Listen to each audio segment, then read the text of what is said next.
Bom, imagina a seguinte situação. Alguém cancela um almoço em cima da hora e a nossa mente já dispara. A gente pensa tipo, aposto que a pessoa ainda tá com raiva de mim por causa daquela última reunião. Nossa, clássico. Ou então, Ou então, sabe, durante uma apresentação de projeto, alguém lá no fundo da sala franze a testa. E imediatamente o nosso veredito interno já é selado. Odiaram a ideia. Acabou. com certeza, nós somos basicamente roteiristas premiados operando dentro da nossa própria cabeça, né? A gente cria umas ficções super elaboradas para explicar o comportamento alheio o tempo todo. E tem até aquele clássico do ego inflado, tipo, essa pessoa me acha o máximo, mas não quer admitir na frente dos amigos. A gente adora inventar isso. A gente adora, mas o grande problema é que a esmagadora maioria dessas narrativas não passa exatamente disso, de pura ficção. Uhum. A realidade costuma ser muito mais banal e completamente desconectada de nós. A pessoa que cancelou o almoço provavelmente só teve um imprevisto logístico e não queria parecer indelicada. Ou quem franziu a testa talvez esteja apenas com uma dor nas costas insuportável por causa de uma cadeira ruim, né? Exato. Nós somos fantásticos em inventar histórias para preencher as lacunas do que a gente simplesmente não sabe. E a ciência mostra que essa nossa tentativa de adivinhar o que o outro pensa não é apenas inútil, mas ativamente destrutiva para a comunicação. É um verdadeiro balde de água fria na nossa intuição. E o que torna o material da nossa investigação de hoje tão fascinante é que, aliás, nós estamos focados num documento hoje chamado Prepare-se para a Obtenção de Perspectiva. E o que esse documento mostra é que essas pequenas ilusões não ficam restritas aos nossos delírios pessoais do dia a dia. Elas escalaram muito, né? Muito. Escalaram para um problema estrutural gigantesco. Porque a missão desta análise hoje é desconstruir esse conselho super antigo de que para entender alguém a gente precisa se colocar no lugar da pessoa. O mundo dos negócios, as dinâmicas de relacionamentos interpessoais e até disciplinas exatas como a engenharia de sistemas tradicional adotaram a leitura de mentes como uma prática recomendada. Pois é. Existe essa premissa dogmática em vários setores de que o caminho para o sucesso é tentar adivinhar ativamente a perspectiva do cliente, ou do usuário, ou do parceiro. Mas como foi que uma técnica baseada inteiramente em achismos se tornou o padrão ouro da empatia corporativa e pessoal? É isso que os dados de hoje começam a desconstruir para a nossa audiência. Porque, para entender como a gente chegou até aqui, nós precisamos voltar no tempo e olhar para a origem desse conselho. Todo mundo já ouviu aquela máxima de que para entender alguém, basta se colocar no lugar da pessoa. De onde isso surgiu como uma regra assim tão inquestionável? Então, a adoção em massa dessa ideia tem raízes muito profundas em um dos livros mais influentes do século XX, que é o Como Fazer Amigos e Influenciar Pessoas, do Dale Carnegie. Um clássico absoluto. Total, e o famoso princípio 8 dessa obra popularizou essa prática que hoje a gente chama na psicologia de tomada de perspectiva. O texto original é categórico ao dizer algo tipo: tente sinceramente ver as coisas do ponto de vista da outra pessoa. Certo. E durante décadas, essa frase foi a espinha dorsal de treinamentos de liderança e terapias de relacionamento. E convenhamos, né? Soa lindo na teoria.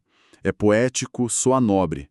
Mas analisando a psicologia da coisa, fica claro que existe uma falha mecânica nesse processo. Uma falha enorme. É como praticar essa tomada de perspectiva é exatamente como tentar usar os óculos de grau de outra pessoa. A intenção ao colocar os óculos pode ser a mais empática do mundo. A vontade de ver a realidade com os olhos do outro é super genuína. Mas qual o resultado prático disso? O resultado é que a visão fica completamente embaçada. O chão parece torto, a percepção de profundidade desaparece e o tropeço é garantido. Porque a biologia, a prescrição médica, o formato do rosto, cara, nada disso é compartilhado. A pessoa não está vendo o mundo como o outro vê. Não está. Ela está apenas forçando os próprios olhos a enxergarem através de uma lente que é incompatível com a sua estrutura, sabe? E, cognitivamente falando, o motivo de falharmos tanto nisso é porque a sensação interna que nós temos é de que realmente estamos entendendo a dor alheia. Mas na verdade a gente está só projetando, né? Exatamente. Nós falhamos devido a um mecanismo chamado de ancoragem egocêntrica. Quando um cérebro tenta ler a mente de outro, Ele não consegue simplesmente deletar suas próprias experiências, medos e crenças. É impossível zerar a própria mente. Sim, nós usamos a nossa própria mente como uma âncora e tentamos ajustar a visão a partir daí. O problema é que o ajuste nunca é suficiente. Em vez de entender a realidade do outro, estamos apenas projetando como nós mesmos nos sentiríamos se estivéssemos naquela exata situação.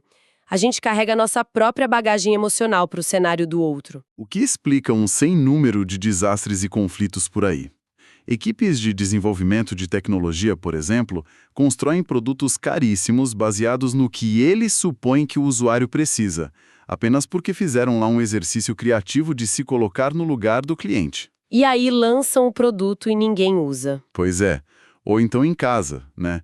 Parceiros tomam decisões drásticas acreditando piamente que sabem como o outro vai reagir. E a ciência tem provas cruéis de que a ancoragem egocêntrica destrói essas suposições. Não importa a boa vontade envolvida. Mas olha só, eu entendo que a teoria aponta para o fracasso, mas não somos humanos. Somos uma espécie altamente social. Nós evoluímos em grupos para ler microexpressões, prever o perigo, antecipar as reações do nosso bando. Será que somos realmente tão ruins assim em prever os pensamentos das pessoas mais próximas a nós?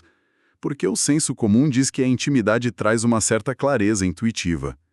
Existe alguma prova real de que a gente é ruim nisso mesmo com quem a gente ama? Olha, é justamente essa crença na intimidade que os pesquisadores quiseram testar a fundo. E para obter provas empíricas definitivas, eles não realizaram um experimento com estranhos na rua. Eles foram direto na fonte da intimidade. Foram. As nossas fontes de hoje detalham um estudo massivo e super rigoroso envolvendo mais de 104 casais. 104? 104 casais. E o detalhe crucial é que a imensa maioria era de pessoas casadas, ou seja, pessoas que dividem a vida, a casa, o orçamento. Teoricamente, é o ápice do conhecimento mútuo humano. É o laboratório perfeito para quem quer testar empatia. Porque se existe alguém capaz de ler a mente de outra pessoa de forma eficiente, é quem acorda ao lado dela todos os dias, né?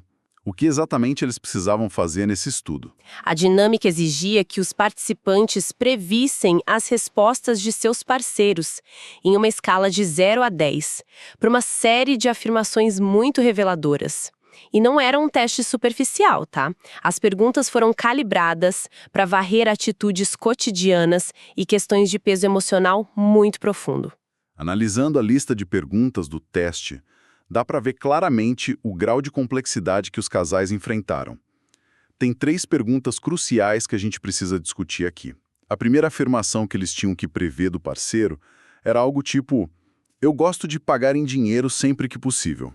Parece algo super rotineiro, uma simples escolha logística entre papel e cartão, né? Sim, mas aí a segunda frase do teste já muda completamente a temperatura. A frase era: nossa família está muito endividada. Nossa, essa pega pesado, porque é uma frase que toca na percepção de segurança financeira e estresse, que pode variar drasticamente até mesmo debaixo do mesmo teto. Totalmente. Um cônjuge pode ver um financiamento como uma dívida esmagadora e o outro encara como uma alavancagem normal e controlada para comprar casa. Exato. E aí a terceira afirmação do questionário carrega um peso existencial enorme. A frase era: se eu pudesse recomeçar a vida, faria as coisas de forma diferente. Caramba! Imagina o desafio monumental de tentar prever, cravando uma nota exata de 0 a 10, o nível de arrependimento profundo que o próprio cônjuge nutre sobre a trajetória de vida dele. É muito intenso. E para entender como as pessoas lidam com essa carga, os pesquisadores dividiram as abordagens no estudo. Para uma parte do grupo, foi instruído o uso ativo daquele princípio do Dale Carnegie, a tomada de perspectiva. Aquela de calçar os sapatos do outro. Isso. Eles precisavam parar, se concentrar, entrar imaginariamente na mente do parceiro, calçar os sapatos do outro mesmo e deduzir as notas a partir dessa projeção. E qual foi a grande revelação sobre esse grupo? O aha moment do estudo sobre quem fez esse esforço de tentar enxergar com os óculos do parceiro. Foi chocante. Ocorreu uma queda substancial na precisão. Como assim? O esforço consciente e deliberado de tentar ser empático e adivinhar a perspectiva alheia na verdade, diminuiu a taxa de acertos em comparação ao uso da pura intuição sem grande esforço imaginativo. Peraí, a tentativa de empatia mental piorou a situação? Piorou, porque, mais uma vez, a ancoragem egocêntrica toma o controle. Ao tentar raciocinar como o parceiro, a pessoa começa a criar falsas lógicas baseadas em memórias soltas. A pessoa pensa, ontem houve uma reclamação sobre o preço do supermercado, então a nota para a frase do endividamento certamente vai ser máxima, vai ser 10. E isso é uma justificativa que faz todo sentido na cabeça de quem cria a história. Sim, mas frequentemente foge da prioridade real do parceiro. E é aí que o estudo introduz o contraponto perfeito, mudando a técnica para obtenção de perspectiva. É importante a gente deixar super clara a diferença para quem acompanha a nossa análise. Porque tomar perspectiva é o que a gente acabou de ver. É sentar, imaginar e tentar adivinhar. O que é obter perspectiva no contexto dessa pesquisa? Obter perspectiva é abandonar esse exercício mental solitário e ir direto para a interação verbal. É simplesmente fazer perguntas. O grupo designado para obter perspectiva não podia perguntar o gabarito das notas diretamente, claro. Seria trapaça, né? Sim, não faria sentido. Mas eles tinham a permissão de fazer uma entrevista rápida com o parceiro.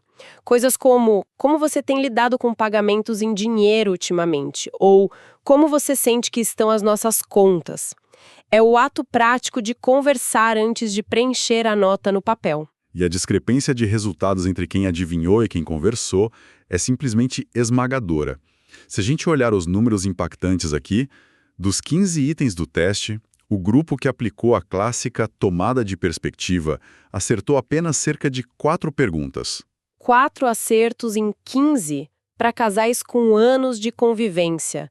Eu fico muito impressionada, é uma taxa que beira o fracasso total. Beira o puro chute, né?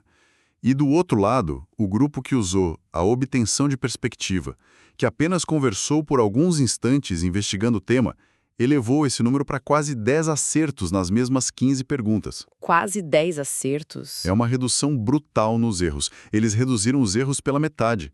A simples decisão de perguntar mais do que dobrou a compreensão real sobre a pessoa que eles amam. É a comprovação em números, né? De que a comunicação aberta supera amplamente qualquer capacidade imaginativa, independentemente dos anos de relacionamento envolvidos. E olha, uma diferença dessa magnitude não é só um desvio estatístico bobo. O impacto disso na vida real é gigantesco, porque acertar 4 ou acertar 10 variáveis em um projeto corporativo determina se uma empresa sobrevive ao semestre ou entra em falência. Com certeza. Determina se uma conversa em casa vira uma briga de horas ou um acordo de 5 minutos. Mas aí vem a pergunta que não quer calar. Sabendo de tudo isso, se os números são tão óbvios e adivinhar erra tanto, o que explica a nossa persistência coletiva no método da adivinhação? Por que continuamos tão confiantes de que podemos ler a mente dos nossos clientes e familiares? Excelente ponto. Os dados da pesquisa mapearam essa ilusão de uma forma brilhante, revelando o que chamamos de viés de confiança. Os gráficos do estudo não mediram apenas a precisão real de quem estava fazendo o teste. Eles mediram o que a pessoa achava que ia acertar, né? Isso. Os pesquisadores mediram a precisão prevista, perguntando aos participantes qual era o nível de certeza deles em relação aos acertos, o quão confiantes eles estavam nas notas que acabaram de preencher. Bom, a lógica sugere que o grupo que acertou apenas 4 perguntas deve ter sentido a dificuldade na hora do teste. Eles provavelmente perceberam que estavam tateando no escuro ao tentar adivinhar coisas tão profundas sobre o outro e reportaram uma confiança baixa. Seria o esperado em um processo racional, mas a mente humana é mestre em autossabotagem.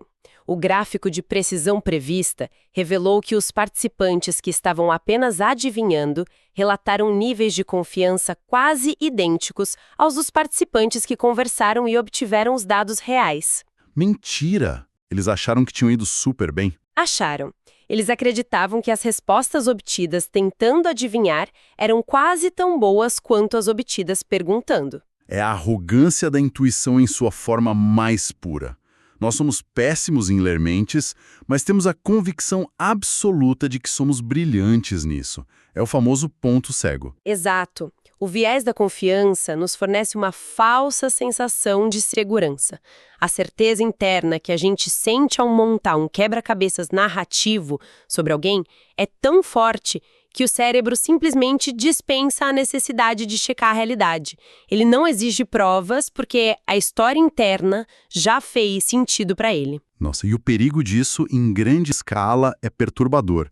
A gente tem profissionais aprovando arquiteturas de software inteiras, cirurgiões estimando o impacto de um tratamento na vida de um paciente, equipes de marketing torrando orçamentos milionários, tudo baseado nessa precisão imaginada de quem tem total certeza de que entendeu a perspectiva do público. Mas é fundamental a gente trazer uma nuance importante que as fontes levantam aqui. Existe um contraponto muito comum vindo de profissionais sêniores que precisa ser validado. Aquele pessoal com muita bagagem, né? Isso. Aquele profissional que pensa assim, olha, eu atendo esse segmento de clientes há 15 anos. Nós temos um relacionamento de longo prazo. A minha experiência e a minha bagagem têm que valer mais do que uma sessão de perguntas aleatórias. A ilusão do especialista. Deixa eu atuar como advogado do diabo aqui, então. Não faria sentido que o tempo de convivência e a observação de longo prazo trouxesse uma vantagem real em relação à pura técnica de perguntar? Alguém com décadas de experiência não lê o cliente melhor?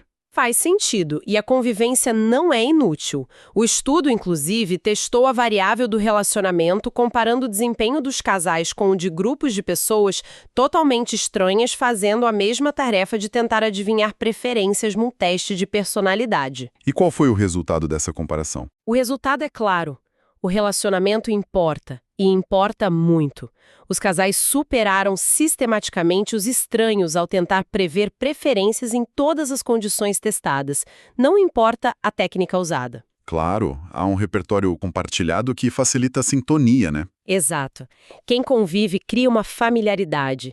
A precisão empática natural que brota de um relacionamento prolongado é inegável e muito superior a qualquer tentativa de palpite feita por um desconhecido na rua. O que nos coloca diante de um dilema analítico bem interessante nessa dinâmica da intimidade. Porque a intimidade com certeza cria uma base sólida e uma vantagem inicial expressiva. Mas usar essa mesma intimidade como justificativa para parar de fazer perguntas parece ser exatamente onde a armadilha se fecha. Perfeito. É aquela ideia de que, eu conheço essa pessoa há 10 anos, seria até estranho perguntar isso para ela agora. Eu já sei a resposta. A intimidade sozinha é uma armadilha. Essa é a essência do problema. A intimidade oferece um conforto que faz o ato de perguntar parecer desnecessário ou até redundante. Mas voltando àqueles números frios e o grande checkmate do estudo, mesmo com toda a profunda intimidade e os anos de convivência de um casamento, optar pela obtenção de perspectiva através da conversa ainda resultou em um desempenho 2 vezes melhor do que apenas presumir a perspectiva baseada no relacionamento. Ou seja, a intimidade é crucial, mas ela não substitui a comunicação. De jeito nenhum. A intimidade é a fundação de um prédio, mas a comunicação são as paredes e o teto.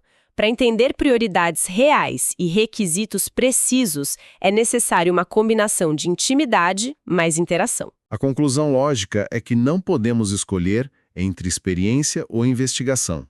A resposta definitiva para descobrir requisitos precisos num ambiente corporativo ou até alinhar expectativas emocionais no ambiente pessoal é essa aplicação rigorosa da bagagem somada às perguntas ativas. A intimidade serve para melhorar a qualidade das perguntas, e não para silenciar elas. Resumiu perfeitamente.